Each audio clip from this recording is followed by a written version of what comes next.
Halo bosku, selamat datang di channel Alur Cerita Donghua. Semoga kita semua dalam keadaan sehat walafiat dan berlimpah rezeki. Saat ini Mimin ingin membagikan kembali alur cerita dari film Donghua, Legend of Martial Immortal, dan Mimin ingin mengingatkan bahwa konten ini full spoiler. Sebelum menonton jangan lupa subscribe, like dan komen ya. Oh ya, jangan lupa aktifkan juga notifikasinya biar nggak ketinggalan video terbaru. Tanpa basa-basi berlama-lama selanjutnya, yuk kita langsung saja dengarkan cerita terbarunya. Episode 1831. Haruskah saya mengambilnya juga? Karena mengganggu kedamaian Kaisar, kalian semua pantas mati. Ketika Ye Chen sedang berbicara dengan Kuan Yu, Tian Shuo mulai melolong lagi, menggunakan reputasi ayahnya untuk menakut-nakuti orang di mana-mana, dan berkata dengan kejam bahwa kemanapun dia pergi, 6 semua klan memiliki kapal perang tenggelam. Saudaraku, setelah menghitung, putra Kaisar Xuangwu juga merupakan harta hidup. Kuan Yu menyentuh dagunya dan berkata dengan penuh arti. Aku juga suka seks kencing ini. Li Changsheng meletakkan tangannya di tangannya dan berkata dengan sungguh-sungguh, aku masih ingin mengeluarkan darahnya. Setelah pertempuran ini, aku akan membuat 2 cangkir. Ye Chen tertawa keras, dan pergi langsung ke arah yang berlawanan dan pergi, terus membombardir kapal perang. Mudah untuk mengatakannya. Tian Shuo mengayunkan pedangnya lagi, dan sebuah kapal perang yang bagus dari suku Liu terbelah 2 olehnya. Untuk mengganggu kedamaian Kaisar, kalian semua pantas mati. Di sisi lain, Ye Chen juga melolong, agung dan dingin, mendominasi ke samping. Dengan cara ini, keduanya bekerja sama, satu timur dan satu barat, melolong lebih keras dari yang lain, dan memukul lebih keras dari yang lain. Dilihat dari permukaan laut, kapal perang dari 6 klan melaju dengan cepat ke arah timur dan barat, tetapi mereka pecah saat berjalan, dan tenggelam satu demi satu tanpa peringatan apapun. Keenam suku prasejarah semuanya ketakutan, dan masing-masing mendesak kapal perangnya, mungkin mereka melarikan diri terlalu tergesa-gesa, dan sering terjadi tabrakan. Gambaran macam apa ini, dengan puluhan ribu kapal perang dan perlindungan 19 kaisar, tapi mereka panik. Kaisar Agung telah muncul, Kaisar Agung telah muncul. Melihat gambar yang luar biasa dan mendengarkan suara-suara yang dingin dan agung, orang-orang dari seluruh dunia bersemangat, dan mereka percaya pada penampilan Kaisar Agung Xuangwu. Keluarga, bajingan. Kaisar semu dari 6 klan itu penuh dengan mata merah, mengerikan dan menakutkan, dan mengawal kapal perangnya sendiri kembali, dibuat gila oleh amarah. Kemana kita akan pergi? Ye Chen melompat ke bawah kapal perang lagi, dan dia menekan lambung kapal dari dasar kapal. Orang-orang di atasnya, tidak peduli orang bijak atau orang suci, semuanya jatuh ke laut, dan ketika gelombang besar melanda, mereka semua tenggelam ke dasar laut. Baru pada saat itulah mereka melihat siapa yang menyebabkan gangguan, mata mereka menonjol, dan pupil mereka menyempit, seolah-olah mereka telah melihat sesuatu yang mengerikan, dan mereka semua dengan panik bergerak ke hulu, itu adalah pelarian yang putus asa. Ye Chen mencibir, dan pedang Zundi berdengung, menunjuk ke suku prasejarah. Pada saat berikutnya, Wan Jian berdentang, memberkati kekuatan Kaisar Zun, dan kesunyian tak tertandingi, menembus laut, dan suku prasejarah yang melarikan diri tak terbendung, semuanya sangat sengsara. Darah mewarnai lautan bintang menjadi merah, dan gelombang badai juga berdarah. Ye Chen berenang di dasar laut, dan memasukkan semua tubuh manusia prasejarah dan harta karun yang tersebar ke dalam tungku tembaga. Gerakannya sangat halus. Tungku tembaga membentuk dunianya sendiri, dan harta karun menumpuk seperti sebuah gunung. Selamatkan aku. Ye Chen sedang menikmati dirinya sendiri ketika dia tiba-tiba mendengar teriakan minta tolong dari sisi Tian Shuo, mengguncang hati orang-orang. Ye Chen meliriknya sebentar, dan sudut mulutnya tidak bisa menahan kedutan. Bukan Tian Shuo yang meminta bantuan, tapi kuasi kaisar dari klan ular Teng. Untuk beberapa alasan, dia diseret ke dalam lautan bintang oleh Tian Shuo, diseret kembali oleh Tian Shuo, mananya ditekan, dan dia akan menjadi lawan Tian Shuo. Luar biasa. Li Changsheng menyeringai di mulut kompor. Bagaimana kamu bisa masuk? Kuan Yu menggaruk kepalanya, Zundi terbang di atas laut bintang, bagaimana mungkin seseorang menyeretnya ke laut bintang? Warisan jalan kaisar benar-benar luar biasa. Ye Chen menghela nafas. Ayo ambil satu juga. Kaisar Zun pasti memiliki beberapa harta karun. Keduanya menggosok tangan mereka dan menatap Ye Chen bersama. Lalu bergerak. Ye Chen mengangkat alisnya, lalu melihat ke atas, mencari target. Dia ingin menemukan anjing tua Sangshan, tetapi dia tidak melihatnya, hanya Zundi dari klan Qiongqi. Mundur, mundur cepat, berlayar keluar dari lautan bintang. Ketika dia pergi untuk melihat, Qiongqi Zundi melolong keras, melindungi kapal perangnya dan mundur, langsung menuju ke benua Xuan Huang, tidak berani pergi sejenak. Terserah kamu. Ye Chen berjalan maju dan mengikuti di Lautan Bintang, seret saja dia ke Lautan Bintang, dan sisanya akan mudah ditangani. Samar-samar terlihat bahwa wajah Kaisar Zun Qiongqi sangat jelek, menyaksikan kapal perang tenggelam satu persatu, aneh rasanya tidak marah. Hal yang paling menjengkelkan adalah tidak ada tempat untuk menampilkan semua mana di tubuhnya, dan dia tidak dapat menemukan target untuk diserang, dan dia dirugikan sampai mati. Sambil berbicara, Ye Chen menembak lagi, meledakkan kapal perang berkeping-keping dengan satu pukulan, dan seluruh kapal diledakkan, terbang ke seluruh langit, mereka yang lemah berubah menjadi kabut darah di tempat, dan jiwa mereka terbang menjauh. Orang-orang lainnya tidak jauh lebih baik, gelombang datang, dan mereka semua tersedot ke Lautan Bintang, dan Sage Agung tidak terkecuali. Selamatkan aku, leluhur selamatkan aku. Pria yang jatuh ke air meraung, berdebar di Lautan Bintang, mana yang terikat tidak berbeda dengan orang biasa, seperti orang darat yang kepalanya tercekik oleh air laut. Bajingan. Kaisar Qiongqi sangat marah, dan menukik turun dari langit, berubah menjadi tangan besar yang menutupi langit, dan meraih Lautan Bintang untuk menangkap anggota klan Qiongqi yang jatuh ke air. Jika terlalu terlambat, mereka akan mati. Sekarang, dengan kilatan cahaya di mata Ye Chen, dia bergegas ke tepi laut, bergerak, dan membidik Kaisar Qiongqi, dan waktu serta posisi semuanya direncanakan dengan sangat akurat. Qiongqi Zundi tertangkap basah, dia merasakan kilatan di depan matanya, suatu saat dia berada di langit, saat berikutnya dia berada di Lautan Bintang, dan di mana dia berdiri sebelumnya, Ye Chen terwujud.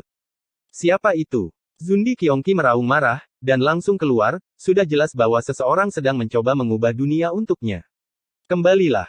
Ye Chen turun, dan dia membanting prasasti itu dengan keras, dan tepuk tangan sangat keras, dan Qiongqi Zundi yang baru saja keluar dipukul mundur ke Xinghai. Chen Ye. Orang-orang Qiongqi terkejut, meskipun hanya sesaat, mereka dapat melihat dengan jelas bahwa orang yang keluar tadi adalah Chen Ye.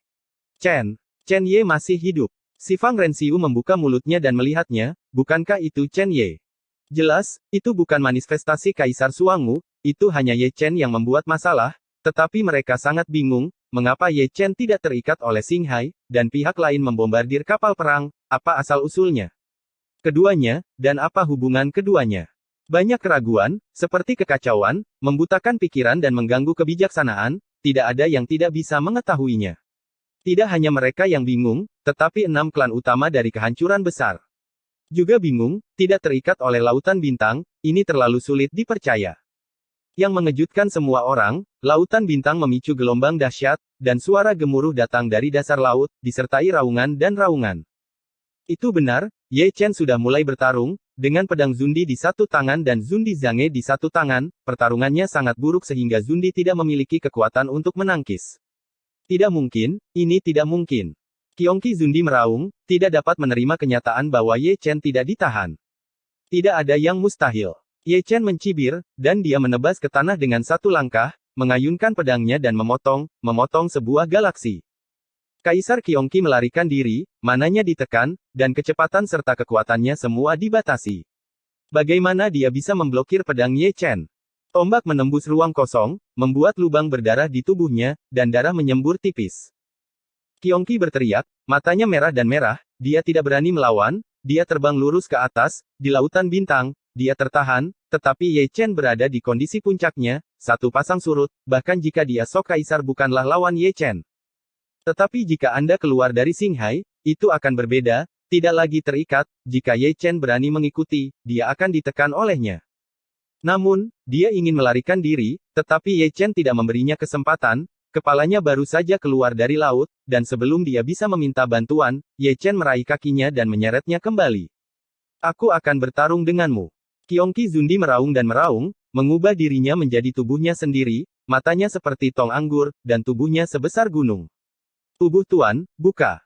Ye Chen mendengus dingin, tiba-tiba membuka tubuh Tuan, sosok emas setinggi 100 kaki muncul, memaku Qiongqi Zundi di sana dengan tombak, dan memenggal kepalanya dengan pedang. Qiongqi Zundi berlutut, tubuhnya hancur, roh primordialnya dilarang, dan Zundi yang agung bahkan tidak bertahan 10 putaran di Lautan Bintang. Ayo, mari menjadi pendamping pangeranmu. Selamat mengobrol. Ye Chen melambaikan lengan bajunya dan menyegel Kaisar Qiongqi ke dalam tungku tembaga. Seorang leluhur dan seorang pangeran baru saja bertemu seperti ini. 9 Pangeran Qiongqi ketakutan, dia melihat tindakan Ye Chen, dia terlalu kuat dan mendominasi, bahkan leluhur kuasi kaisar keluarganya tidak bisa lepas dari penindasan. Qiongqi Zundi juga ketakutan, dia adalah Zundi. Tapi dia ditekan dengan kejam, dan di depan Ye Chen, dia terlalu lemah untuk menjadi rentan. Aku akan mengatakannya. Kaisar Zun sangat kaya. Kui Niu dan Li Changsheng dengan panik menyapu harta Qiongqi Kaisar Zun, yang benar-benar tidak biasa, mereka menumpuk seperti gunung. Bunuh. Di Lautan Bintang, dua kaisar lain dari klan Qiongqi datang dari dua sisi, seperti dua cahaya ilahi, menembus langsung ke Lautan Bintang, ingin menyelamatkan kaisar pertama Qiongqi, mereka bergabung kekuatan untuk menghancurkan Ye Chen. Waktu yang baik. Ye Chen tertawa, matanya bersinar cerah. Kedua Qiongqi Zundi sangat tidak beruntung, dan baru saja masuk, mereka menabrak Ye Chen. Ye Chen membalik satu dengan tombak, membalik pedang, dan yang kedua juga dipotong dan terbang keluar. Keduanya terkejut, mereka meremehkan perbudakan Xuan Huang Xinghai, puncak kaisar yang bermartabat, tetapi mereka tidak bisa menghentikan langkah Ye Chen. Apakah kamu tidak bahagia? Ye Chen tersenyum, menunjukkan dua baris gigi seputih salju, memegang pedang Zundi yang berlumuran darah, bergegas untuk membunuh. Ayo pergi. Kedua kuasi kaisar bahkan tidak memikirkannya, dan langsung pergi. Mereka bahkan tidak ingin menyelamatkan orang. Alangkah baiknya jika mereka bisa menyelamatkan hidup mereka. Tidak terikat oleh Xinghai, Ye Chen sangat kuat, tidak sulit bagi mereka untuk membayangkan, yang pertama kaisar kuasi Qiongqi telah ditekan. Keduanya menghitung dengan sangat baik, mereka ingin memancing Ye Chen keluar dari Xinghai, dan kemudian menggunakan pukulan keras untuk menekan Ye Chen bersama. Namun, imajinasi itu indah, tetapi kenyataan itu tidak masuk akal. Ye Chen sangat pintar, bagaimana mungkin dia tidak melihat skema keduanya, dan jika dia bisa melihatnya, bagaimana dia bisa membiarkan mereka pergi dengan mudah. Tekan aku. Qiongqi Zundi mengorbankan senjata kelahirannya, yang merupakan manik dewa, senjata semu asli. Namun, bahkan Zundi pun ditekan, belum lagi senjata Zundi, yang juga diikat oleh Lautan Bintang, tidak dapat mengerahkan kekuatannya, dan tersapu oleh telapak tangan Ye Chen, dan bahkan dewa pun menendang mundur. Risikonya membelahnya hidup-hidup. Jalankan. Zundi lain datang, dan Ling Tian menebas dengan pedangnya, langsung menyerang Ye Chen Yuanshen, dan juga memenggal tubuh aslinya. Kecepatanmu jauh di belakang. Ye Chen secara vertikal dan horizontal taiksu, dengan mudah menghindari pedang pengetahuan, dan langsung membunuhnya di depannya. Dia menunjuk ke cahaya ilahi, menyatu dengan banyak teknik rahasia, dan memberkati militer kuasi kaisar kekuatan, di antara alisnya sebuah lubang darah yang padat menyembul keluar. Dalam dua ronde, kedua kuasi kaisar itu sama-sama terluka, mereka dipukuli begitu parah oleh seorang suci kecil sehingga mereka tidak bisa mengangkat kepala, dan tubuh mereka berlumuran darah. Episode 1832 melanjutkan. Xuan Huang Xinghai kacau, dan suara gemuruh berlanjut, mengguncang langit dan bumi. Di barat, Tian Shuo sangat ganas, dia telah membunuh Kaisar Ular Zundi, dan kemudian dia mulai berkeliaran dan membombardir kapal perang klan primordial. Di timur, tidak ada kapal perang yang runtuh dan tenggelam, tetapi ada ombak yang mengamuk, ombak yang bergulung menyilaukan, menelan langit dan bumi. Alasan mengapa Ye Chen tidak pergi membombardir kapal perang adalah karena dia bertarung dengan dua kaisar kuasi Qiongqi, yang merupakan harta karun. Gambarnya sangat berdarah. Kedua Zundi bergabung, tetapi mereka bukan tandingan Ye Chen. Tubuh besar itu dibongkar berkeping-keping. Di luar itu adalah Zundi. Ketika mereka sampai di dasar laut, Zundi harus berbaring di perutnya. Hal yang memalukan adalah mereka bahkan tidak memiliki kesempatan untuk melarikan diri, dan kecepatan mereka juga dibatasi, kecepatan Ye Chen benar-benar menekan mereka. Dengan teriakan, salah satu kaisar semu diledakkan, dan roh primordial ilusi tidak dapat lepas dari penindasan dan memasuki tungku tembaga. Ayo, kalian bertiga bisa membuat meja bersama. Kui Niu sangat perhatian, dan membawa dua Qiongqi kuaso di Yuanshen dan seorang pangeran Yuanshen bersama. Ketiganya pasti punya banyak hal untuk dikatakan. Satu lagi, kita bisa membuat meja bersama. Li Changsheng mengangkat kepalanya dan lewat, melihat Ye Chen memamerkan kekuatannya. Qiongqi Zundi ketiga menolak, selalu berpikir untuk lari ke Lautan Bintang, saya pikir, saya bisa menyelamatkannya lagi. Kemana kamu pergi? Ye Chen menyusul, memindahkan langit dan mengubah tanah, dan menggantikannya lagi. Jejak telapak tangan besar Ling Tian menghancurkan tubuhnya, dan darah menyembur keluar seperti pegas. Bunuh. Qiongqi Zundi meraung, dan bergegas untuk membunuhnya. Bunuh adikmu. Ye Chen mengutuk dengan keras, dan berkata dengan sangat sadar, Ling Tian ditampar lagi, sangat mendominasi. Sekarang, Qiongqi Zundi masih hidup, dan seluruh gumpalan daging dan darah dilarang oleh Ye Chen dan dibuang ke tungku tembaga. Ayo, ayo, sama-sama. Kui Niu dibawa lagi, 3 kuasi Kaisar Qiongqi, 1 Pangeran Qiongqi, mereka berempat benar-benar bergabung dalam satu meja, dan sangat menyenangkan untuk dilihat. Sudah waktunya istirahat. Ye Chen mengeluarkan kendi dan menuangkannya, darah tubuh suci tidak tahan untuk dikonsumsi. Selama periode itu, dia juga meluangkan waktu untuk melihat ke arah Tian Shuo. Jika Anda mengatakan itu adalah warisan kaisar, pria itu penuh dengan semangat dan darah. Dia tidak kenal lelah dan teliti. Dia mengejar dan bertarung sepanjang jalan. Lihat benangnya, terus potong. Tian Shuo mengutuk. Baik. Ye Chen menggelengkan kepalanya, dan mengejar kapal perang klan Qiongqi, yang lambat hancur berantakan oleh pukulannya. Ada kapal karam lagi di sisi Chen Ye, kata Ren Xiu dengan heran. Jadi, 3 kuasi kaisar dari klan Qiongqi telah ditindas. Seorang biksu muda menggosok tangannya, matanya berbinar. Berkelahi, teruslah memukuli, kita sudah selesai dengan sampahnya. Biksu yang lebih tua juga bersemangat, darahnya mendidih karena kegembiraan, dan dia tidak bisa menahan desisan. Kembali dengan cepat, dan berlayar keluar dari Xinghai. Para kuasi kaisar dari klanku yang lain berteriak tanpa henti, menyebar ke seluruh Xinghai. Mengingat situasi tragis Qiongqi Zundi dari 5 klan jauh lebih pintar, terbang setinggi yang dia bisa terbang, berlarian melintasi langit, berusaha menjauh dari laut, jangan sampai Ye Chen tiba-tiba bergegas keluar dan menyeret mereka ke lautan bintang, jika tidak ini sangat menyedihkan. Ye Chen sedikit kesakitan, mereka berdiri terlalu tinggi, jauh melampaui jarak menyusut tanah menjadi 1 inci, mereka tidak dapat menjangkau sama sekali, bahkan jika mereka bisa, mereka tidak dapat mengunci, mereka juga berlari. Cepat! Lao Qi, letakkan Sangshan di sana, teriak Kui Niu. Tarik dia dan tendang dia sampai mati. Li Changsheng mengutuk. Dia tidak bisa melarikan diri.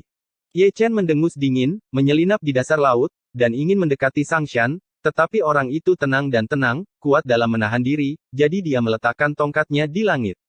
Dan melihat lautan bintang. Ye Chen bahkan lebih marah padanya daripada orang prasejarah. Sebagai kaisar semu surga, tidak apa-apa jika dia tidak melindungi rakyat jelata, tetapi dia bahkan membantu pelaku kejahatan untuk melecehkan mereka. Orang munafik seperti itu seharusnya dipotong hidup-hidup. Setelah lama mengalami kesialan, dia datang ke lautan bintang tepat di bawah Sangshan. Tidak ada kapal perang di wilayah laut ini, dan dia berdiri di sana sendirian, mengamati lautan bintang dan segala arah, tidak tahu apa yang dia cari. Ye Chen menelan segenggam eliksir, secara kasar menghitung jaraknya, dan dalam kisaran menyusut tanah hingga 1 inci, tiket ini mampu. Dengan ombak yang bergelombang, dia tiba-tiba bergerak dan mengunci Sangshan, bukannya mengubah posisi ruang. Sangshan tidak bisa menggosok tangannya, dan jatuh ke lautan bintang, sementara Ye Chen muncul di langit, dengan cahaya dingin di matanya, dan niat membunuh tidak dapat ditahan. Namun, saat dia akan bergegas ke Xinghai untuk membunuh anjing tua Sangshan, langit di segala arah bergetar, dan sebuah kandang besar tiba-tiba muncul, dan dia berada di dalam kandang itu. Melihat ini, ekspresi Kui Niu dan Li Changsheng berubah, dan Ren Xiu di Sifang juga menjadi pucat, jelas itu adalah jebakan. Ekspresi Ye Chen dingin, dia meremehkan San San, tidak heran dia tetap tidak bergerak di Sutian, ini untuk memancingnya keluar. Sangat disayangkan bahwa dia sangat ingin membunuh Sangshan, tetapi dia mengabaikan hal ini, sebuah kelalaian, dan jatuh ke dalam perangkap yang dipasang oleh Sangshan. Kenapa kamu tidak lari? Sangshan tersenyum pelan, keluar dari Xinghai, membubung ke langit virtual, tersenyum pada Ye Chen, wajahnya yang jelek benar-benar terbuka, cahayanya berkedip, dan dia tersenyum sinis. Lelah, ayo istirahat. Ye Chen memutar lehernya dengan nyaman, tetapi perasaan spiritualnya mengintip ke dalam sangkar yang menjebaknya. Memang luar biasa dan mendominasi. Ada 2 formasi pelarangan dan pembunuhan, tetapi dia tidak takut. Meskipun dia terjebak, itu bukan jalan buntu, jika dia marah, dia tidak keberatan menarik malapetaka. Tidak terikat oleh lautan bintang yang misterius, lelaki tua itu sangat ingin tahu tentang identitasmu. Sangshan datang perlahan, menatap Ye Chen dengan sepasang mata tua, tetapi masih tidak bisa melihat wajah asli Ye Chen. Generasi muda juga sangat ingin tahu tentang alasan mengapa Kaisar Semu menjadi anjing klan prasejarah. Ye Chen memandang San sambil tersenyum, dan nadanya penuh sarkasme. Kata-katanya membuat wajah Sangshan langsung sedingin es. Dia adalah Kaisar Semu. Dia belum pernah dihina seperti ini sebelumnya. Dia segera mengulurkan telapak tangannya dan meraih topeng hantu di wajah Ye Chen, maukah kamu melakukannya untukku? Jika Anda melakukannya, Anda akan membayar harga yang mahal. Mengapa? Berubah menjadi kemarahan karena malu. Ye Chen tidak akan ketahuan berdiri, tetapi melarikan diri di dalam sangkar, menghindari telapak tangan Sang Shan. Berikan padaku. Sang Shan mendengus dingin, dan membuka sangkar untuk menahannya.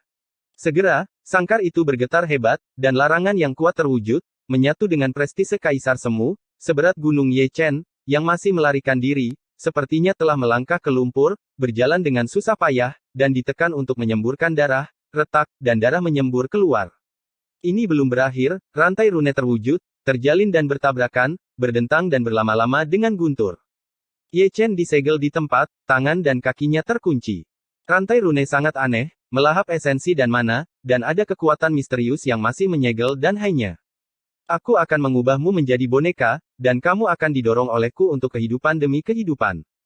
Sang Shan menyeringai, dan mengulurkan telapak tangannya untuk kedua kalinya. Paksa aku untuk membuka. Ye Chen memarahi dengan dingin, hendak membatalkan kultivasi yang ditekan, dan kemudian menyebabkan bencana yang tak tertandingi.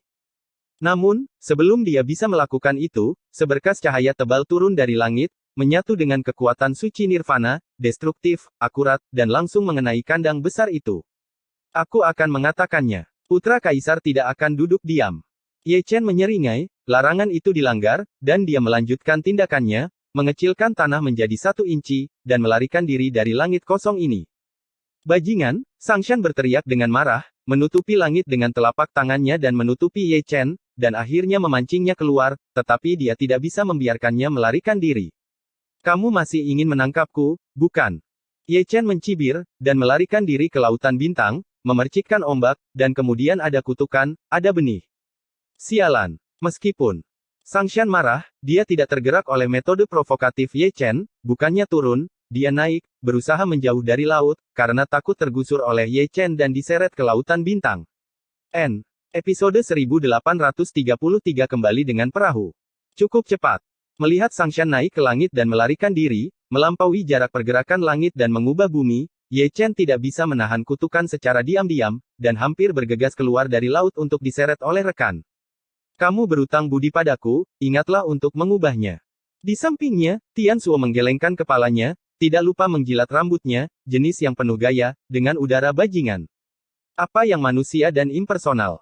Ye Chen akrab dengannya, meletakkan tangannya di bahu pria itu, dan mengedipkan mata, aku tidak punya istri. Aku akan memperkenalkanmu dengan satu. Panggil aku saudara. Tian Suo mengambil pedang seolah-olah tidak terjadi apa-apa, menghela nafas lega, dan menyekanya dengan lengan bajunya. Jangan mengobrol seperti ini, mudah untuk dipukuli. Ye Chen meringkuk bibirnya, mengeluarkan kendi, dan melihat ke atas lagi, apakah ada cara untuk menyeret anjing tua itu ke bawah. Sudah siap, menang tidak datang. Tian Suo menyatukan tangannya, jika saya berada di puncak, saya akan menendangnya sampai mati. Mereka memukuli orang-orang prasejarah dengan sangat keras. Apakah Anda memiliki dendam terhadap mereka? Saya berkata, apakah kalian berdua akan membiarkan omong kosong ini terus berlanjut? Kui Niu tidak tahan lagi, dan tidak bisa menahan diri untuk menyela, lanjutkan. Klan prasejarah sangat kaya, lanjutkan. Ye Chen melempar. He mengeluarkan kendi dan langsung pergi ke timur. Kai Zeng. Tian Suo meregangkan pinggangnya dan pergi ke barat.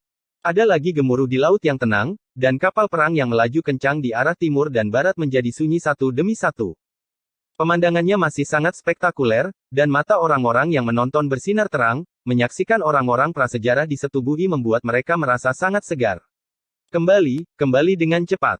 Kaisar Zun dari klan Hong Huang mendesis lagi, wajahnya ganas seperti setan, dia tidak berani menjauh dari kapal perangnya, dia hanya berharap untuk meninggalkan Xinghai secepat mungkin dan kembali mendarat. Kemana kamu pergi? Ye Chen mendengus dingin, kecepatannya sepertinya lepas, dia mengejar kapal perang keluarga Li, dan menembak langsung. Dia mengejar dan memukuli, dan pada saat yang sama melihat Kaisar Zun dari klan Desolate besar, untuk melihat apakah dia bisa menjatuhkan satu atau dua lagi. Hanya saja orang-orang tua itu semuanya sangat pintar, salah satunya terbang lebih tinggi dari yang lain, dan semua orang waspada.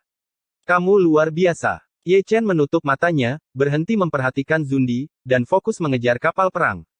Harta yang dirampoknya masih banyak, dan semuanya diberikan tanpa bayaran. Dia seperti hantu, sulit ditangkap, tidak ada yang tahu kapal mana yang akan dibom selanjutnya, tanpa peringatan. Menghadap ke Xuan Huang Xinghai, kapal perang itu runtuh dan tenggelam, dan ratapan, raungan, dan teriakan minta tolong terus berlanjut, yang sangat keras. Di depan, daratan sudah terlihat, dan pantai penuh dengan orang, semuanya menunjuk ke lautan bintang. Satu-satunya alasan adalah Xinghai terlalu berisik, menarik terlalu banyak orang untuk menonton. Saya berpikir untuk pergi ke Xinghai, tetapi ada ras prasejarah di dalamnya. Saya khawatir mereka akan musnah, dan hanya mereka yang memiliki kekuatan supernatural yang berani melakukannya mempertaruhkan hidup mereka untuk masuk dengan perahu. Kecuali saat iblis surgawi menyerbu, pertempuran laut ini berskala besar. Klan prasejarah ini, ada apa dengan mereka? Terlalu banyak orang yang menggosok dagunya, bertanya-tanya dalam hati. Itu mungkin karena perebutan harta karun, itu sebabnya kita bertengkar. Bagaimana menurut kalian berdua? Di puncak bukit yang tidak brengsek, seorang lelaki tua malang dengan tangan di sakunya mengeluarkan suara panjang. Pada pandangan pertama, lelaki tua malang ini tampak akrab, tetapi setelah diperiksa lebih dekat, bukankah dia benar-benar Chiang Zi? Lihatlah dua di sampingnya, yang juga merupakan kenalan lama Ye Chen, salah satunya adalah nelayan tua Zun Di Zun. Ye Chen mengejar dan membunuh Zi yang di masa lalu, dia tidak memberinya muka, itu sangat memalukan baginya. Adapun yang lainnya, dia juga seorang raksasa yang terkenal dan asli, Taois Jiu Xiao, Kaisar Semu termuda Xuan Huang, kakek dari Kaisar Jiu Xian, adalah dia. Pasti tidak mudah bagi klan besar untuk bertarung seperti ini. Pria tua itu mencubit janggutnya, mari kita lihat. Aku selalu merasa, sesuatu yang besar akan terjadi. Tuan Jiu Xiao berkata dengan tenang, kata-katanya penuh makna yang dalam, dan masih ada kekhawatiran di warna matanya yang dulu. Lihat, ada perahu yang datang kembali.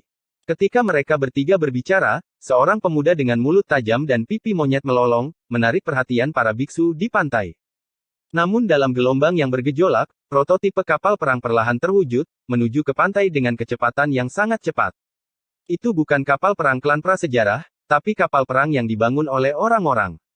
Mereka berlari untuk menonton pertempuran sebelumnya, tapi kali ini mereka semua kembali. Apa yang terjadi di dalam? Ren Xiu dikelilingi oleh para biksu yang berceloteh begitu dia naik perahu ke darat. Chen Ye, ini Chen Ye. Ren Xiu yang kembali tertawa terbahak-bahak, terengah-engah karena kegembiraan, matanya bersinar cerah. Chen Ye. Penggarap Sifang terkejut, dia tidak asing dengan nama ini, bukankah dia yang paling populer akhir-akhir ini? Menghususkan diri dalam klan prasejarah telah menyebar ke seluruh langit berbintang. 6 klan besar Hong Huang mengepung dan membunuh 19 kaisar semu, puluhan ribu kapal perang, dan jutaan orang, tetapi mereka dikalahkan oleh Chen Ye dan melarikan diri karena malu saat ini. Tidak mungkin. Seseorang tercengang. Ditanya dengan curiga, apakah kapal perang yang dikendarai Chen Ye adalah kelas kaisar besar? Kamu tidak tahu itu. Bersembunyi di dasar laut untuk menyelinap menyerang, mengejar klan prasejarah, 3 kuasi kaisar dari klan Qiongqi semuanya ditangkap olehnya, dan kapal perang yang dihancurkan olehnya tidak terhitung jumlahnya. Tidak terkekang. Keempat biksu itu semua terkejut dan saling memandang. Nah, berita ini benar-benar mengejutkan. Selain dia, ada orang lain yang tidak muncul dan tidak terikat oleh Xuan Huang Xinghai. Pencuri itu berkata dengan sengit. Ini menarik. Membuat kekacauan di mana-mana, dengan sembrono menyalakan api perang, dan sekarang menjadi kacau begitu menyedihkan, itu benar-benar menyenangkan. Kami datang. Itu adalah pemuda dengan mulut tajam dan pipi monyet lagi, matanya yang kecil terfokus, dan dia adalah orang pertama yang melihat kapal perang klan primordial. Mendengar ini, para biksu dari seluruh dunia melihat sekeliling satu demi satu, dan melihat kapal perang klan prasejarah bergegas menuju pantai. Semua orang panik, bahkan Kaisar Kuasi Yukong, yang baru saja melarikan diri tanpa izin. Berani melihat ke belakang. Di belakang mereka, tidak ada yang mengejar mereka, tetapi mereka melihat kapal perang runtuh dan tenggelam satu demi satu. Melihat pemandangan ini, mata para biksu ke segala arah tajam, dan mereka tahu bahwa Chen Ye sedang menyerang dalam sekejap. Mundur, mundur. Seseorang buru-buru berkata, karena kapal perang klan Desolate besar akan mendarat. Setelah mengatakan itu, para biksu yang mengawasi mundur secara kolektif, berusaha menjauh dari pantai sebanyak mungkin, karena takut menderita akibat banjir. Segera, kapal perang dari klan Desolate besar mendarat. Itu benar-benar menyedihkan. Dari puluhan ribu kapal perang, kurang dari 1000 yang kembali. Ada jutaan orang dari 6 klan, tetapi hanya tersisa kurang dari 100.000. Para biksu dari segala arah menyeringai, dan barisan benar-benar ditekan. Tidak peduli bagaimana pertempuran ini terjadi, tidak ada yang terburuk, hanya lebih buruk. Keluar. Zundi Zun dari klan Desolate besar berdiri di atas pantai ketika dia mendarat, meraung di lautan bintang, matanya begitu tajam hingga dia akan menyemburkan darah, wajahnya terdistorsi dengan keganasan seperti itu. Ada sesuatu yang masuk. Tidak ada seorang pun di Xuan Huang Xinghai, tetapi ada suara teriakan. Itu adalah Ye Chen, kucing di dasar laut, melolong keras, menunjukkan sisi dominannya. Pukul aku. Kaisar Zun Zun meraung seperti anjing gila, mengguncang langit dan bumi. Mengikuti perintah, anggota suku prasejarah yang tersisa membentuk lingkaran serangan satu demi satu, ditujukan ke wilayah laut tempat suara itu berasal, dan melancarkan serangan penutup tanpa target. Xuan Huang Xinghai dalam kekacauan, memicu gelombang yang bergejolak, dan ombaknya lebih tinggi dari yang berikutnya, mempesona dan mempesona. Arahkan dan tembak lagi. Ye Chen melompat keluar dari dasar laut dan berdiri di langit di atas lautan bintang. Dia benar-benar khusus tentang posisinya. Kebetulan berada di luar jangkauan sihir penyerang lingkaran. Meskipun ada banyak dan lingkaran sihir yang kuat dari klan Desolate besar, mereka tidak bisa memukul mereka. Bunuh. Kaisar Zun dari klan hantu sangat marah, melangkah ke lautan bintang, menutupi langit dengan telapak tangannya, dan menutupi Ye Chen. Kenapa, membuatku takut? Teriak Ye Chen, berbalik dan lari, ada terlalu banyak hantu. Kaisar Zun menekannya dengan telapak tangan. Kamu bajingan tua, kamu memiliki jenis satu-satu, aku tidak akan membunuhmu dengan menendangmu. Oke. Dengan kalimat ini, Kaisar Semu dari klan hantu meledak di tempat, dibutakan oleh amarah, dan mengejar Ye Chen, seolah-olah itu tidak akan berakhir sampai dia mencabik-cabik Ye Chen. Kamu idiot, kamu tidak bisa mengalahkanku.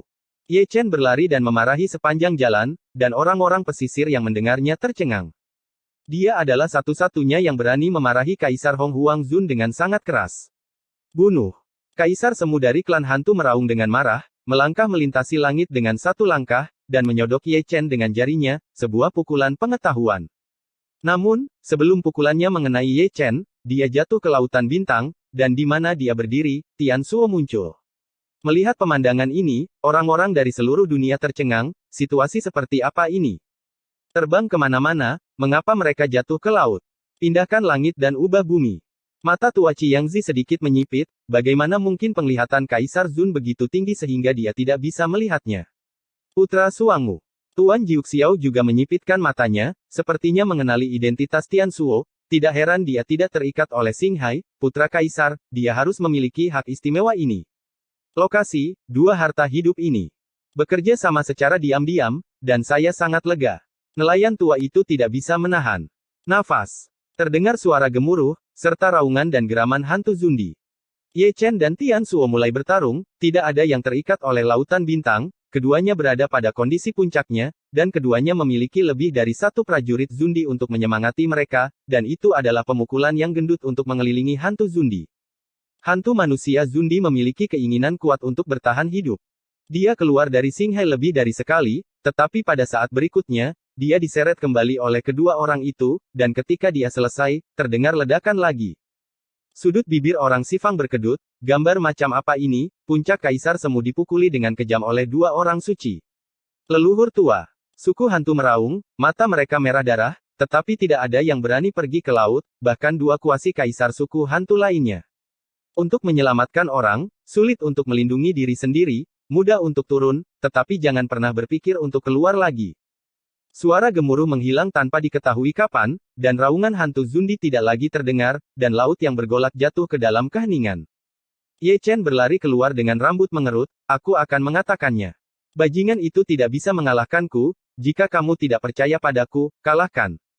Pukul aku. Gunakan cara ini untuk melampiaskan amarah. Serangan Hong Huang sangat kuat, tetapi dia tidak bisa mengenai Ye Chen, dan dia menutupinya dengan gelombang, tetapi dia masih hidup dan menendang. Idiot, sekelompok idiot, teriak Ye Chen, meludahi bintang-bintang yang berterbangan di langit. Ini adalah metode yang agresif, mungkin beberapa pemarah masuk lagi, mereka dapat membuat suara lagi, dapatkah mereka melakukannya? Namun, kali ini tidak mudah digunakan, seorang Kaisar Semu masuk dan tidak keluar, siapa yang berani lari mencari kegembiraan? Prajurit Kaisar, pergi ke klan untuk mengundang prajurit Kaisar. Kaisar Zundi dari klan ular meraung dengan marah, menyesali bahwa dia tidak membawa prajurit Kaisar. Jika dia memiliki senjata Kaisar Pamungkas, mengapa dia begitu pasif?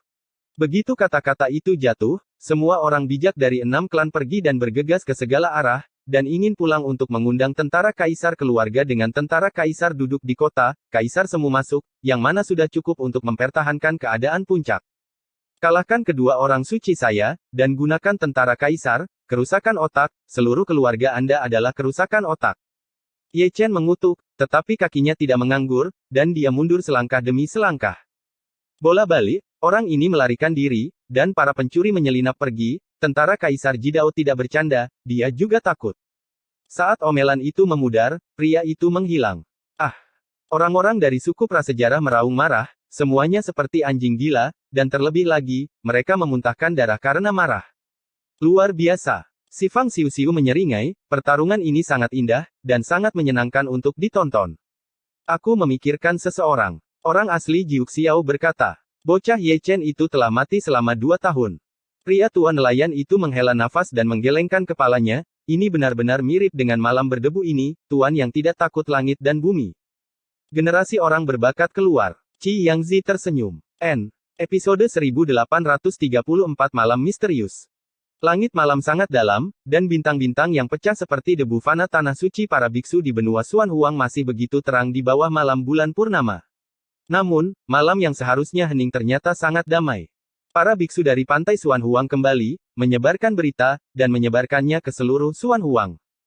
Selalu ada diskusi, selalu ada 1 atau 2 obrolan, dan air liur beterbangan di langit, menarik banyak pendengar.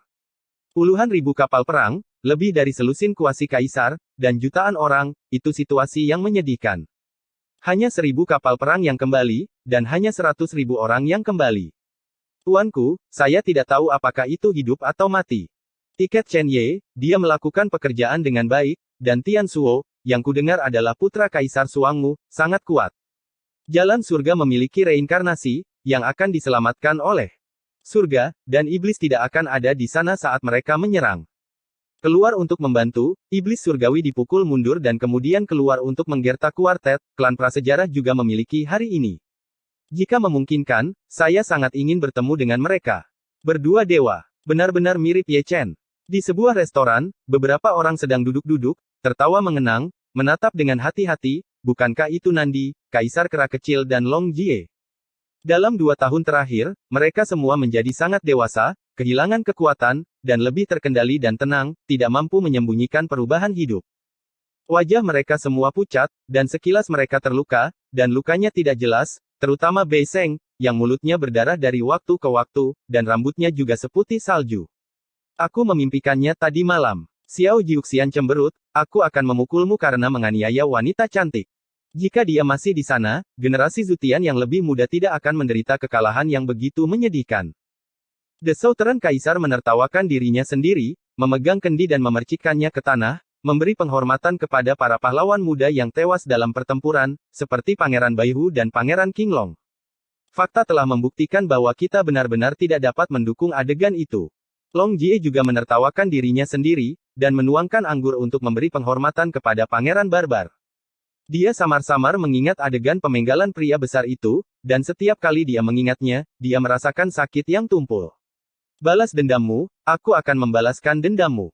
Kaisar Kera Kecil memercikkan anggur, matanya yang berapi-api berlinang air mata, dan dia memberi penghormatan kepada Qin Yu, Dadi Wuxiong, Bei Mingyu dan Trenggiling. Ketujuh saudara angkat di masa lalu, sekarang. Hanya dia satu-satunya yang tersisa. Ye Chen, aku sedikit merindukanmu. Bei Seng tersenyum indah, matanya yang jernih dan indah penuh kabut air, sangat kabur, dan dia sepertinya bisa melihat sosok kurus itu, yang pernah melihat tubuhnya sebelumnya, itu adalah sebab dan akibat, dan itu juga cinta. Orang-orang di meja terdiam, hanya fokus minum. Tahun-tahun telah berlalu, dan kecemerlangan diciptakan oleh Ye Chen, tetapi mereka tidak dapat melanjutkan mitos kuno pada akhirnya hanyalah legenda. Malam di Xuan Huang bergemuruh, seolah-olah perang besar telah pecah. Melihat jauh, di pantai Xuan Huang Xinghai, udara prasejarah melonjak, megah dan dingin, keras dan haus darah. Itu adalah klan besar, bersembunyi di pegunungan yang dalam dan hutan tua, menunggu Ye Chen datang ke darat, dan kemudian menekan mereka dengan gelombang. Dalam pertempuran pertama Xinghai, keagungan Hong Huang menghilang, dan sejak Hong Huang dibuka segelnya, dia tidak pernah menderita kerugian sebesar itu. Aku akan membuat hidupnya lebih buruk daripada kematian. Kaisar semu dari semua klan mengertakkan gigi, memantulkan cahaya bintang dan cahaya bulan. Mereka adalah wajah yang mengerikan, bersinar dengan cahaya redup, menakutkan dan menakutkan. Tetapi pada saat ini, Ye Chen telah mengikuti Tian Shuo ke kedalaman lautan bintang. Itu adalah sebuah gua, yang membentuk dunia besar, dan bagian dalamnya diselimuti awan dan kabut, seperti negeri dongeng. Tempat ini sangat misterius, dengan pola Kaisar Dao tersembunyi di dalamnya, terjalin dengan lautan bintang, menyembunyikan atmosfer misterius. Tidak heran dunia luar tidak mengetahui keberadaan gua ini. Ya Tuhan, Ye Chen hanya bisa mendecakkan lidahnya. Bambu ini tidak buruk. Kui Niu dan Li Changsheng bergegas keluar, seperti perampok, menarik keluar satu persatu, mengetahui barangnya, bambu itu memang sebuah harta karun. Pergi. Tian Shuo melangkah maju dan menendang keluar satu persatu. Itu berbalik melawanmu. Pikir aku tidak ada. Selama keabadian ini, apakah kamu menahan diri? Ye Chen bertanya, itu jauh lebih normal, dan sambil melihat sekeliling, dia menyerahkan sebuah labu anggur kepada Tian Shuo. Tidak ada konsep waktu. Tian Shuo mengangkat bahu, tampak bebas dan santai, tetapi dia tidak bisa menyembunyikan perubahan di matanya. Sungguh mengejutkan bahwa Kaisar Suangu memiliki ahli waris yang masih hidup. Ye Chen juga duduk, dan terus menghela nafas. Aku masih tidak percaya sekarang, kamu adalah putra Kaisar. Tian Shuo menyesap anggur. Tertarik melihat Ye Chen, bukankah kamu mati lebih awal? Mengapa? Kamu masih hidup. Sepertinya kamu sudah melihat identitasku.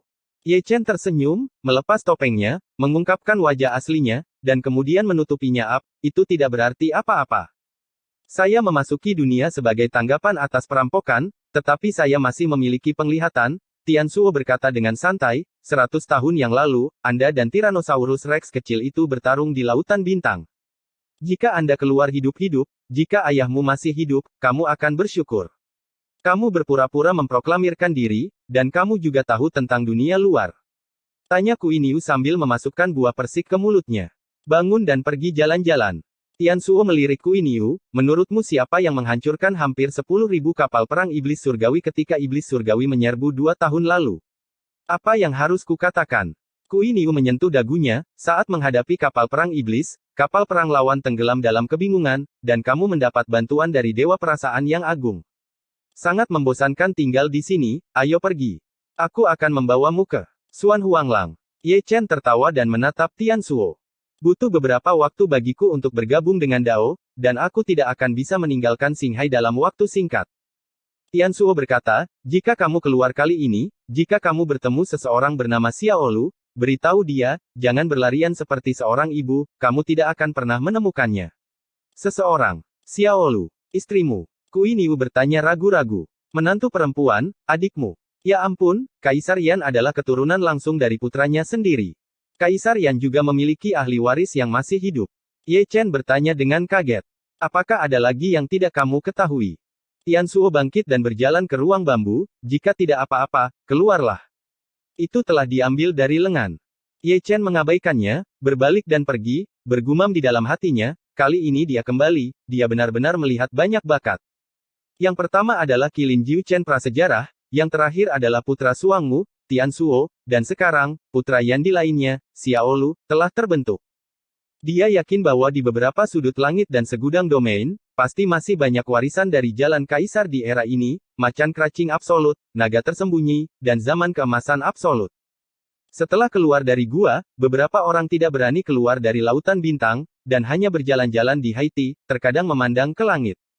Ye Chen tidak perlu melihat, dia tahu bahwa pantai benua Xuan Huang penuh dengan orang-orang prasejarah, hanya menunggu dia pergi ke darat. Namun, Xuan Huang sangat besar, tidak peduli berapa banyak klan Great Desolate yang ada, mereka tidak dapat mempertahankannya, mereka selalu dapat menemukan tempat untuk pergi ke darat, inisiatif ada di tangannya, entah kemana dia akan kembali. Aku mengerti, kali ini kita benar-benar mengerti. Di tungku tembaga, Kui Niu dan Li Changsheng ceria dan tertawa bahagia. Melihat ke dalam, ada tumpukan artefak magis, ada banyak prajurit suci yang hebat, dan gulungan pil rahasia, terlalu banyak untuk diperkirakan. Jumlah kekayaan seperti itu cukup untuk melengkapi pasukan biksu yang sangat besar, dan itu adalah pasukan yang digunakan untuk berperang di zaman prasejarah. Melihat Kaisar Qiongqi Sanzun yang disegel, hantu Zundi dan Pangeran ke-9 Qiongqi, wajah mereka ganas, seperti setan. Pada saat ini, mereka dapat menebak identitas Ye Chen, Itu adalah Ekaristi yang telah lama terkubur di langit berbintang, dan dia masih hidup. Terkejut, kaget, dan mengetahui mengapa Ye Chen tidak terikat oleh Xinghai, darah ayah Kaisar Suangwu memiliki keistimewaannya sendiri, tetapi sayangnya, mereka terlambat mengetahuinya. Mengapa kamu menatapku dengan sangat marah? Ye Chen melirik, sepertinya aku yang seharusnya marah. Hong Huang tidak akan membiarkanmu pergi. Mereka mengertakkan gigi. Jika mata bisa membunuh, Ye Chen akan mati 10.000 kali.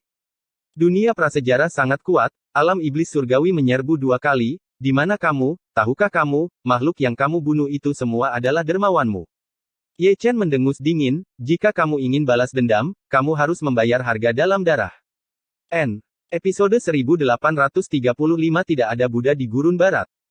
Di bawah malam bulan, Ye Chen menahan napas dan berjalan dalam lingkaran besar sebelum mendarat di Suan Huang, diam-diam, seperti hantu. Klan Desolate besar menjaga tepi Xinghai, meskipun formasinya sangat besar, mereka masih lalai, dan dia memanfaatkan celah tersebut. Itu hanya kesalahan, Suan Huang terlalu besar, dan Hong Huang tidak dapat mempertahankannya. Dia berdiri di puncak gunung, memandangi tanah dengan kesurupan, dan setelah lebih dari 1000 tahun, dia akhirnya kembali. Di dalam tungku, air mata Kui Niu mengalir di wajahnya, terisak-isak. Begitu dunia bawah bereinkarnasi, ini adalah reinkarnasi besar, seperti mimpi yang tidak nyata, atau dengan kata lain, ini hanya mimpi. Apakah ini benua Suan Huang? Li Changsheng bergumam. Dibandingkan dengan Ye Chen dan Kui Niu, matanya penuh rasa ingin tahu, memegangi mulut tungku tembaga, memandangi pegunungan dan sungai yang indah. Kekuatan spiritual Suan Huang yang kaya jauh dari sebanding dengan langit berbintang, tanah suci para biksu secara alami luar biasa. Legenda 130 Kaisar Suan Huang juga dimulai di sini dan telah diturunkan dari generasi ke generasi. Ye Chen berjalan menuruni gunung, langsung menuju ke timur seperti seberkas cahaya, wilayah dia sekarang menjadi milik Gurun Barat. Saat itu, putra Dewa Barbar dipenggal oleh 9 pangeran ular di platform pertempuran itu. Ye Chen berdiri dengan tenang, samar-samar. Seolah-olah dia masih bisa melihat pria besar itu, tersenyum jujur dan tanpa berpikir. Ditiup angin, raungannya masih tersisa, sosok pantang menyerah itu, menyeret tubuhnya yang berdarah, berjuang keras. Orang barbar semuanya adalah orang yang berani dan terus terang, dan mereka tidak pernah menipu satu sama lain. Pada tahun-tahun sebelumnya, di Festival Akbar Yaochi, mereka rela memberikan besi ajaib untuk melawannya. Balas dendammu, aku akan membalaskan dendammu, hutang darah akan dibayar dengan darah. Ye Chen berbalik dan mengukir nama 9 pangeran ular di Shanghai. Kepalanya akan digunakan di masa depan untuk memberi penghormatan kepada orang barbar. Dia menginjakkan kaki di Sutian lagi, ekspresinya tenang, dan dia tidak bisa berkata apa-apa. Tanah suci agama Buddha lebih bermusuhan dan mencurigakan dari sebelumnya, dan ada lebih banyak darah yang belum kering di tempat-tempat yang lewat. Di pasir kuning, ada juga mayat setengah tertutup, prajurit yang patah dan sisa-sisa disodorkan miring, dan bendera pertempuran berlumuran darah, bersiul ditiup angin kencang. Gurun Barat saat ini bobrok, sebagian besar patung Buddha telah runtuh, dan puing-puingnya masih berlumuran darah. Meskipun dia memiliki keluhan dan keluhan dengan Buddha, dia tidak membenci Buddha. Keluhan dan keluhan masa lalu telah hilang, reinkarnasi telah lama dilupakan, dan karma dengan Buddha juga telah dimusnahkan di Wuzishan. Northern Darkfish dipakukan sampai mati di dinding batu itu. Ada juga pertempuran besar di Changyuan itu. Dragon Soaring Great Chumu ada di sana, tulangnya lumpuh, dan dia hampir mati. Itu adalah Taoti Pangeran ke-9 yang bergerak. Di gunung di timur, Pangeran Qinglong terbunuh. Kui Niu mengucapkan setiap kata, menunjuk kemanapun Ye Chen pergi, dengan nada sedih dan duka yang tak tertahankan. Ye Chen hanya mendengarkan dengan tenang, dan juga diam-diam mengingat, mengukir setiap musuh di Lautan Shen. Dia akan membayar kembali hutang darah yang dibuat oleh Hong Huang satu per satu. Entah kapan, dia berhenti begitu saja, tidak jauh dari situ ada lautan dan sungai, luas dan tak terbatas. Di bawah bulan, Wang Chuan damai, dengan kekuatan misterius terjalin, berubah menjadi penglihatan misterius dan mendalam. Cahaya bintang menggantung, menutupinya dengan mantel yang cerah, tetapi tidak bisa menyembunyikan perubahan dan jejak waktu. Ketika iblis surgawi menyerbu, 5 area terlarang Suan Huang juga berpartisipasi dalam pertempuran. Jika bukan karena area terlarang, Suan Huang akan diinjak-injak oleh iblis surgawi. Kui Niu juga berkata, tapi ketika klan prasejarah membuat masalah di Suan Huang, area terlarang diabaikan, bahkan jika itu adalah gunung mayat. Lautan darah, mereka tidak menanggapi sama sekali. Area terlarang memiliki misi area terlarang. Selama mereka tidak membahayakan mereka, mereka tidak akan ikut campur dalam urusan luar, kata Ye Chen. Dia pernah tinggal di Tianzu dan tahu lebih banyak tentang itu daripada Kui Niu. Aku pernah mati sekali, dan aku bisa melihat beberapa hal dengan jelas. Kui Niu tersenyum, jika tidak ada area terlarang untuk duduk di Xuan Huang, itu mungkin akan ditelan oleh banjir. Ini semacam kejutan. Ye Chen tersenyum, tidak menjawab, berbalik dan pergi ke daerah ramai, pergi ke Zhongzhou untuk mencari teman lama. Setelah dia pergi, di kedalaman Wang Chuan, sesosok muncul, itu adalah Raja Surgawi Wang Chuan, mata tuanya menyipit menjadi garis. Di sampingnya, Nenek Meng juga muncul dalam ilusi. Melihat ke sisi itu, dia sepertinya bisa melihat punggung Ye Chen dari jarak jauh. Bagaimana mungkin? Raja Wang Chuan sedikit mengernyit. Dia masih hidup. Po Meng tidak percaya. Itu benar-benar mengejutkanku. Raja Surgawi Wang Chuan bergumam pelan, meskipun keadaan pikiran Kaisar Zun juga diaduk oleh Ye Chen. Apakah Dacu akan diberitahu? Po Meng bertanya dengan tergesa-gesa. Ada seorang raja di sini, jadi mengapa Anda perlu memberitahu saya? Wang Chuan Heavenly King menarik napas dalam-dalam, langit dan segudang alama akan hidup. Jika Yao Qi tahu, itu pasti akan menangis dengan kegembiraan. Nenek Meng tersenyum ramah, mengingat gadis malang itu, untuk beberapa saat, dia hampir bergegas keluar dari Wang Chuan dan memberitahu Ye Chen semua berita tentang Jining Suang. Di sini, Ye Chen telah melintasi sekelompok gunung dan bergegas ke kota kuno terdekat untuk pergi ke Zhongzhou, dia perlu menggunakan susunan teleportasi. Aku tidak tahu apakah mereka baik-baik saja. Kui Niu mondar-mandir di tungku tembaga, mengulanginya berkali-kali. Ye Chen tidak sabar untuk melihat teman-teman lamanya lagi, setelah berpisah terlalu lama, dia sangat merindukan mereka. Cepat, Si Zun telah ditangkap. Saat dia berjalan, dia tiba-tiba melihat lebih banyak sosok di Sutian, entah melangkah ke udara, atau Yujian, dengan sangat tergesa-gesa, semuanya ke arah yang sama. Si Zun. Ye Chen mengerutkan kening, dan menyeret salah satu orang yang terbang melewatinya, yang merupakan lelaki tua yang malang. Apakah kamu sakit? Teriak lelaki tua malang itu, terutama karena dia melihat Ye Chen sebagai orang suci, dan dia adalah Raja Semu, jadi dia berani memarahinya seperti ini. Kamu baru saja mengatakan Si Zun. Ye Chen menatap lelaki tua itu. Tidak, siapa kamu? Lelaki tua itu memanggil lagi, gigi kuningnya yang besar sangat mencolok ketika dia berbicara. Ye Chen tidak berbicara sama sekali, dan menamparnya. Tepuk tangan sangat keras, dan lelaki tua malang itu sangat masam, dan semua gigi kuning tuanya rontok. Kali ini, pria ini layu, kepalanya berdengung. Kejutan nyata, orang bijak yang bermartabat Wang Ji dipukuli hingga linglung oleh seorang suci, sangat memalukan. Jawab pertanyaanku, kata Ye Chen dingin. Aku juga mendengar orang mengatakan bahwa dia digantung di luar kota Karma oleh pangeran ke-9 dari klan Jinyi. Pria tua malang itu menutupi mulutnya yang berdarah, jinak seperti domba kecil. Bagus sekali. Ye Chen mendengus dingin, melepaskan lelaki tua malang itu, dan menghilang dalam sekejap, tersapu oleh roh dingin dan jahat. Apakah aku kacau? Di belakangnya, lelaki tua malang itu masih menggosok kepalanya, terhuyung-huyung di langit, hampir jatuh, Ye Chen menamparnya dengan keras, dan dia masih linglung sekarang. Sedikit curiga dengan kehidupan. Di sampingnya, ada aliran sosok yang konstan, dan ketika mereka melewatinya, mereka semua memandangnya dengan mata aneh, lalu melanjutkan perjalanan. Kecepatan Ye Chen sangat cepat, seperti cahaya ilahi yang tiada taranya. Ada cukup banyak orang yang berlari ke teater, tapi dialah yang gerakannya paling apik mata orang-orang yang menonton menatap tajam, dan mereka belum pernah melihat orang berlari begitu cepat. Di langit, sebuah kota kuno telah terbentuk, dengan suasana yang megah. Itu adalah kota kuno Karma, yang telah terletak di gurun barat selama beberapa tahun yang tidak diketahui dan telah menyaksikan perubahan yang tak terhitung jumlahnya. Menurut legenda, Sang Buddha pernah mengunjungi kota itu sebelum ia menjadi seorang kaisar. Zen tidak memiliki sebab dan akibat, dan kota sebab dan akibat dinamai menurut namanya. Selama ribuan tahun, kota Karma telah dianggap sebagai kota suci agama Buddha, dan merupakan tempat berkumpulnya dupa dan pikiran, yang tidak pernah terputus. Saat ini, bagian luar kota Karma penuh dengan orang, dan gelap, menutupi langit dan menutupi bumi. Tapi di depan kota kuno, ada sebuah platform batu yang di atasnya tergantung seorang lelaki berdarah dengan rambut acak-acakan dan bekas luka di sekujur tubuhnya. Apakah itu Si Zun? Penonton bertanya dengan heran. Sebelum Lingshan dihancurkan, Si Zun telah meninggalkan keluarga Buddhis, dan dia adalah biksu terkemuka, kata seseorang. Setelah kehancuran besar dibuka, dia juga berjuang untuk surga, tetapi kekuatannya tidak mencukupi dan dia dikalahkan oleh 9 pangeran dari klan Jinyi. Sang Buddha sudah mati, di mana Buddha di Simo? Mengapa tidakkah kamu datang untuk menyelamatkannya? Lalu Buddha apa yang ada di sana? Telah dimusnahkan oleh klan Jinyi. Seorang biksu tua menghela nafas, tidak mampu menahan kesedihan. Bukan hanya dia, melihat si Zun yang digantung di sana, semua orang yang hadir menghela nafas tak berdaya dan menggelengkan kepala.